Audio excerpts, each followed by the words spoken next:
MVDയുടെ വാഹനങ്ങൾ കാണുമ്പോൾ അതിൽ യാത്ര ചെയ്യാനും ആ പോസ്റ്റിലേക്ക് എത്താനും ഒരുപാട് ആഗ്രഹിച്ചിരുന്നു.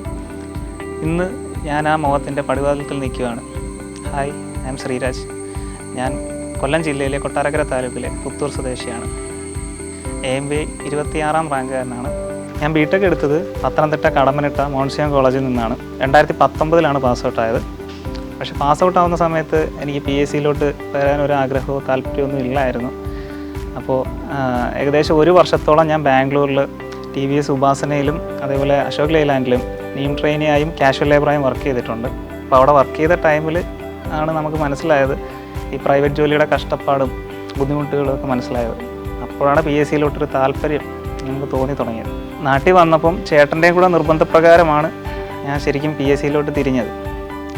ആദ്യത്തെ ഒരു 6 മാസം ജനറൽ PSC ആയിരുന്നു നോക്കിയത്. അപ്പോഴാണ് KW അസിസ്റ്റൻ്റ് എഞ്ചിനീയർ എന്ന് പറയുന്ന എക്സാമിൻ്റെ നോട്ടിഫിക്കേഷൻ ഉടൻ വരുന്നു എന്ന് അറിഞ്ഞത്. അപ്പം ഞാൻ വിചാരിച്ചു നമ്മൾ പഠിച്ച ഫീൽഡ് തന്നെ ഒന്ന് ട്രൈ ചെയ്താൽ എന്താ എന്ന് ആലോചിച്ചു. അങ്ങനെയാണ് ടെക്നിക്കലിലോട്ട് തിരിയുന്നത്. ഫസ്റ്റ് എടുത്തത് എൻട്രിയുടെ ക്ലാസ്സാണ്. അതിനകത്ത് തന്നെയാണ് സ്റ്റഡീസ് കണ്ടിന്യൂ ചെയ്തത്. ഏകദേശം ഒരു 4-5 മാസം കിട്ടിയായിരുന്നു എൻട്രി പ്രിപ്പയർ ചെയ്യാനായിട്ട്. ഫസ്റ്റ് എക്സാം ആയതുകൊണ്ട് തന്നെ അതിൻ്റേതായിട്ടുള്ള ബുദ്ധിമുട്ടുകളും കാര്യങ്ങളൊക്കെ ഉണ്ടായിരുന്നു. കട്ട് ഓഫ് വന്നത് ഏകദേശം 47 വന്നത്. എനിക്ക് 38 മാർക്ക് കരസ്ഥമാക്കാൻ കഴിഞ്ഞോളൂ.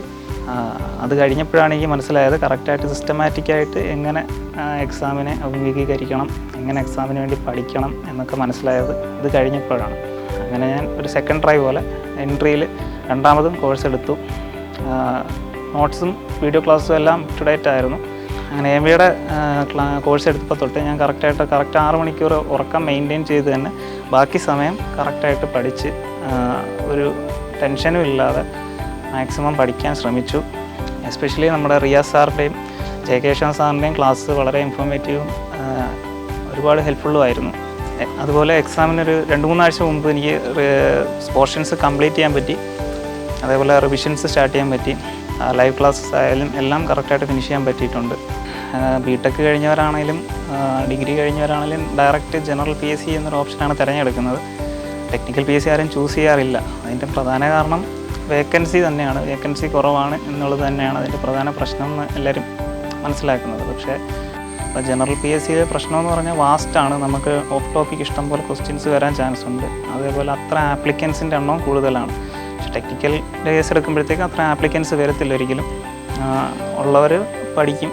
നമ്മൾ അതിനനുസരിച്ച് എഫേർട്ട് ഇടുക എന്നുള്ളൂ. ടൈം ലൈൻ വെച്ചിട്ട് കറക്റ്റായിട്ട് പഠിച്ചത് ഫോളോ ചെയ്ത് കഴിഞ്ഞാൽ ഉറപ്പായിട്ടും നിങ്ങൾക്ക് നല്ലൊരു റാങ്ക് കരസ്ഥമാക്കാനും ജോലി കരസ്ഥമാക്കാനും കഴിയും എന്ന് തന്നെയാണ് എനിക്ക് പറയാനുള്ളത്. പിന്നെ എൻട്രിയുടെ കാര്യം പറയുകയാണെങ്കിൽ എൻട്രിയിൽ ഒരുപാട് എക്സാം വൈസ് കുറേ ഫീച്ചേഴ്സ് ഉണ്ടായിരുന്നു. അതായത് റാങ്ക് ലിസ്റ്റ് പബ്ലിഷ് ചെയ്യുന്ന പോലെ തന്നെ ഡെയിലി എക്സാംസ് ഇട്ട് അടുത്ത ദിവസം അതിൻ്റെ റാങ്ക് പുറത്തുവിടുന്ന രീതിയിൽ ഫീച്ചേഴ്സ് ഉണ്ടായിരുന്നു. നമുക്കതൊക്കെ ഒരുപാട് ഹെൽപ്ഫുള്ളാണ്. നമ്മളെവിടെ നിൽക്കുന്നു, നമ്മുടെ കൂട്ട് എത്ര പേര് പഠിക്കുന്നുണ്ട്, നമ്മുടെ ആ രീതിയൊക്കെ അറിയാൻ ഒരുപാട് ഹെൽപ്പ് ചെയ്തിട്ടുണ്ട്. എന്തായാലും കുറേ കാലമായിട്ട് പഠിച്ചുകൊണ്ടിരുന്നിട്ട് ഒരു പ്രയോജനം വന്നത് ഇപ്പോൾ എൻട്രിയിൽ കയറി പഠിച്ചതിന് ശേഷമാണെന്നിപ്പോൾ ഒരു ചെറിയ ധാരണ ഞങ്ങൾക്കുണ്ടായി. അതിൽ നല്ലൊരു കാര്യം തന്നെയാണ് എൻട്രി ആപ്പ് കുട്ടികൾക്ക് നൽകുന്നത്.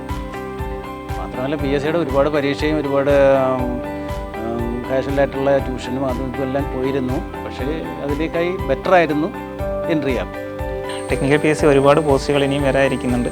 അപ്പോൾ ഇത് പഠിക്കാൻ താല്പര്യമുള്ള എല്ലാവർക്കും നല്ല സിസ്റ്റമാറ്റിക്കായിട്ട് ഹാർഡ് വർക്ക് ചെയ്ത് പഠിക്കാൻ തയ്യാറായാൽ ഉറപ്പായിട്ടും നല്ല റാങ്കുകളിലെത്താം.